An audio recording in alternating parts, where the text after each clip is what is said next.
सो जलोरी पास में 2 खूबसूरत ट्रैक्स को कंप्लीट करने के बाद और जीभी घूमने के बाद हम शाम को वापस अपने स्टे की तरफ आ गए और थोड़ी देर रेस्ट करने के बाद हम निकले सोजा विलेज को एक्सप्लोर करने।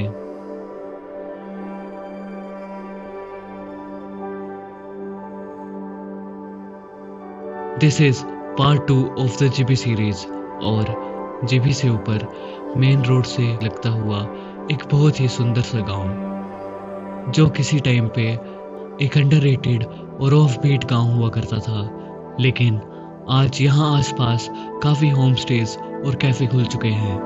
पर अच्छी बात यह है कि ये सारे के सारे कैफ़े और स्टेज रोड के आसपास ही खुले हैं और आज भी वो गांव बिल्कुल पहले की तरह शांत और सुंदर है।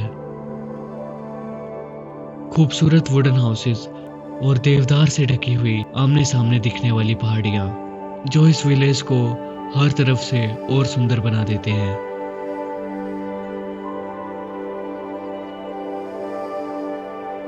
थोड़ा मेन स्ट्रीम होने की वजह से अब यहाँ के लोकल लोग नए आने वाले लोगों से इतना इंटरेक्ट नहीं करते, लेकिन फिर भी ये गांव अपनी उसी ऑथेंटिसिटी को लेकर आज भी यहाँ पर है। अगली सुबह इस जगह को अलविदा कहकर हम निकले थे टू द शानगढ़ विलेज। सांझ वैली के बीच में छुपा हुआ एक ब्यूटीफुल पैराडाइज।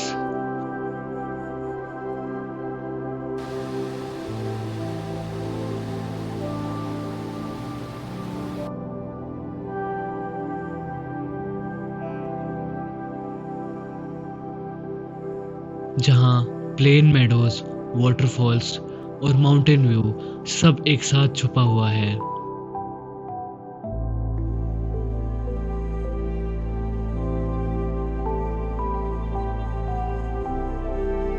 यहाँ पहुँचने वाला लास्ट 5 किलोमीटर का रास्ता काफ़ी ख़राब है, लेकिन ये लोकेशन उतनी ही वर्थ इट है।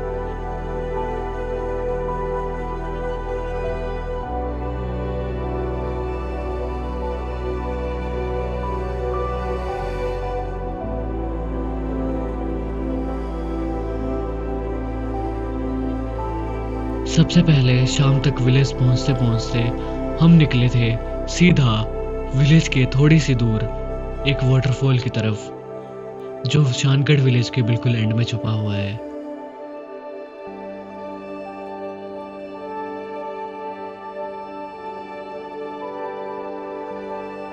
बरसानगढ़ विलेज और उसी विलेज की शुरुआत में आता है ये बरसानगढ़ वाटरफॉल। एक छोटे से फॉरेस्ट के बीच से करीब 5 मिनट की छोटी सी हाइक पर ही है ये वाटरफॉल और इसी हाइक के बीच वाटरफॉल का पानी नीचे की तरफ आता है जो उसी हाइक से होते हुए जाता है जो इस ट्रेल को और भी खूबसूरत बना देता है।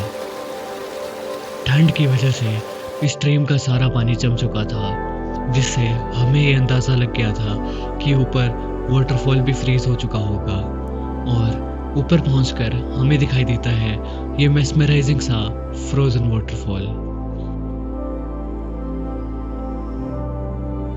तो ये है डे 2 ऑफ जीबी और आज हम जीबी से निकल के शानगढ़ की तरफ पड़े थे और शानगढ़ से थोड़ी सी आगे एक और गांव पड़ता है जहाँ पे एक बहुत ही खूबसूरत सा वाटरफॉल है और ये भी फ्रीज हो चुका है क्योंकि यहाँ पे काफ़ी ज़्यादा ठंड पड़ चुकी है। इस सारे एरिया में अब तक स्नोफॉल हुआ नहीं है, लेकिन ठंड काफ़ी है, इसके वजह से जो है वो वाटरफॉल फ्रीज हो गया है। जहाँ पे भी छोटी छोटी वाटर स्ट्रीम्स हैं वो सब फ्रीज ही मिलेंगी आपको। और साथ ही साथ इसकी जितना अच्छा ये वाटरफॉल दिख रहा है उसकी ट्रेल भी उतनी ज़्यादा खूबसूरत है। बीच में थोड़े ब्लॉसम हुए ट्रीज हैं और साथ में ये स्ट्रीम नीचे बहती हुई जा रही है, तो काफ़ी सुंदर नज़ारा है वाटरफॉल का और काफ़ी शांत सी लोकेशन पे अंदर आकर ये वाटरफॉल है और ना ज़्यादा टूरिस्ट है ना ज़्यादा भीड़ भाड़ है और काफ़ी पीसफुल सा एनवायरनमेंट हो रखा है हर जगह और काफ़ी अच्छा वाटरफॉल है। तो अभी हम वाटरफॉल का ये व्यू एंजॉय करेंगे और उसके बाद फिर से शानगढ़ का पूरा विलेज एक्सप्लोर करेंगे।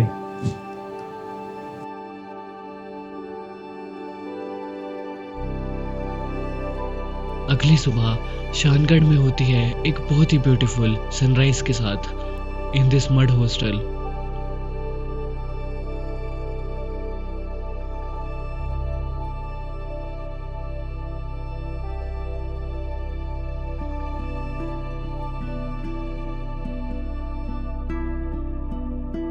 यहाँ सुबह सुबह ब्रेकफास्ट कर कर हम निकल जाते हैं एक्सप्लोर करने द शानगढ़ विलेज। और हमारी यहाँ सबसे पहली डेस्टिनेशन थी द मेडोज ऑफ शानगढ़।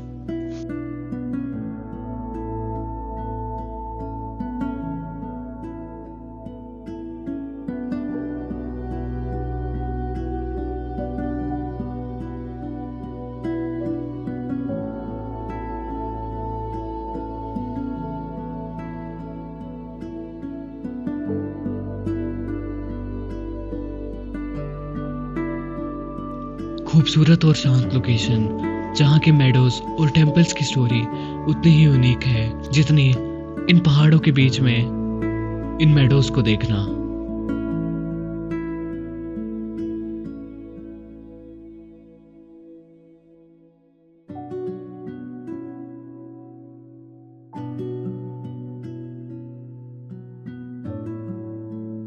एक छोटी सी श्राइन जो इन मेडोज के बीच में है, जो यहाँ के लोकल देवता शांगचुल देवता के लिए बनाई गई है।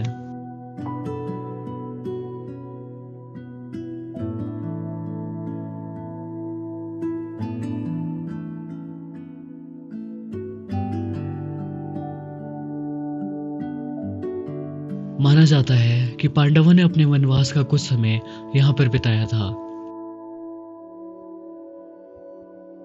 और यहाँ रहते वक्त देवताओं से प्रार्थना कर कर इस जगह के सारे पत्थरों को हटा दिया गया और सारी जगह को खेती करने के लिए पर्याप्त बना दिया गया, जिसे देवधारा यानी कि द डिवाइन लैंड कहा जाने लगा।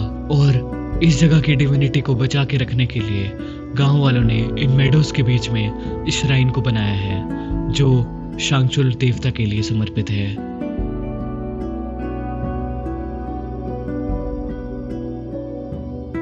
कहा जाता है कि पांडवों के जाने के बाद राक्षसों ने इस जगह पे फिर से कब्जा कर लिया और यहाँ के लोगों को उन राक्षसों से बचाने के लिए शांगचुल महादेव ने यहाँ आकर उन राक्षसों का वध करा।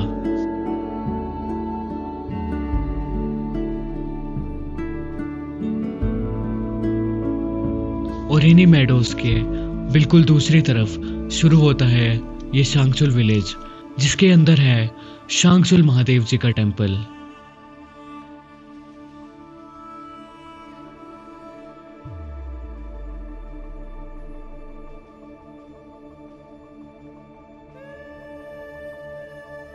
ये टेंपल पुरानी काटकुनी आर्किटेक्चर के हिसाब से बनाया गया है, जिसमें सिर्फ वुड का इस्तेमाल किया जाता है।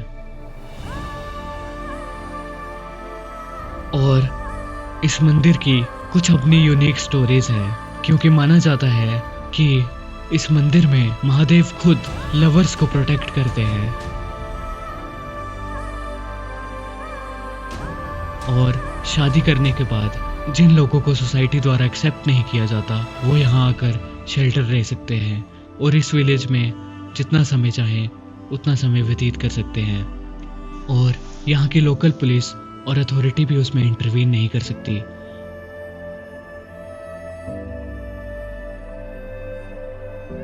ये टेंपल देखने में अभी नया नया लगता है, क्योंकि इस टेंपल को काफी साल पहले जलने के बाद फिर से बिल्ड किया गया है।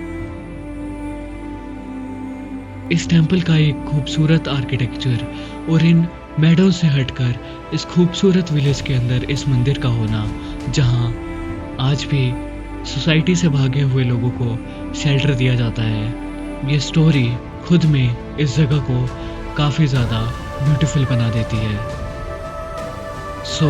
ये थे कुछ अंडररेटेड और divine stories of the Himachal.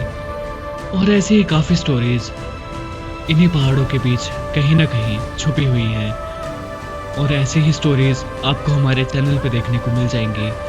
And we hope you like this video, and if you did then please share it with your friends, and we will see you soon. And तब तक के लिए थैंक यू फॉर वॉचिंग। एक तो like और share ठोक दीजिए, महाकाल का दबा के लाइक और शेयर ठोक लीजिए।